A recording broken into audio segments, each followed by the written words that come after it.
Hi friends, welcome back to Cinema Ocean.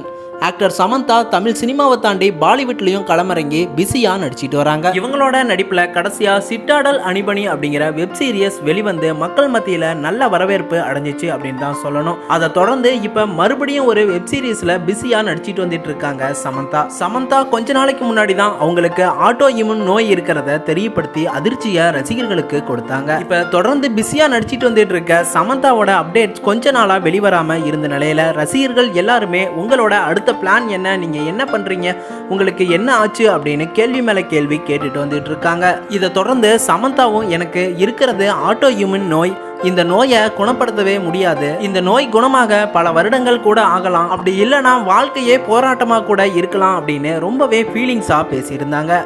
மேலும் சமந்தா இந்த வாழ்க்கையில நான் எதிர்த்து போராட நான் ஆரம்பிச்சிட்டேன், இனி என்னோட வாழ்க்கை ஒரு தனிமை பயணமாக தான் இருக்கணும்னு நான் ஆசைப்படுறேன் அப்படின்னு ரொம்பவே ஃபீலிங்ஸா பேசியிருந்தாங்க. இதை தொடர்ந்து தான் இப்போ சமந்தாவும் கயாடு லோகரும் திருப்பதி மலைக்கு போய் சாமி தரிசனம் செஞ்சிருக்காங்க. அங்க இருந்த ரசிகர்கள்ல இருந்து பலருமே அவங்க கூட செல்ஃபி எடுத்து மகிழ்ந்திருக்காங்க. இது தொடர்பான போட்டோஸ் அண்ட் வீடியோஸ் தான் இப்ப இணையத்துல வைரலா பரவி வந்துட்டு இருக்கு. ஒருவேளை சமந்தாவோட வியாதி குணமாக திருப்பதி போய் சாமி தரிசனம் செஞ்சு வேண்டுதல் வச்சுட்டு வந்திருப்பாங்க அப்படின்னு கூட தோணுது. சமந்தாவுக்கு ஒரு பக்கம் விவாகரத்து, ஒரு பக்கம் நோய் அப்படின்னு ரொம்பவே மோசமான சூழ்நிலைகளை போராடி வந்துட்டு இருக்காங்க. இது குறித்து உங்களோட கருத்துக்கள் என்ன அப்படிங்கிறத சொல்லுங்க. மேலும் தொடர்ந்து அப்டேட் தெரிஞ்சுக்க சேனலை சப்ஸ்கிரைப் பண்ணிக்கோங்க, பெல் ஐக்கனையும் கிளிக் பண்ணிக்கோங்க.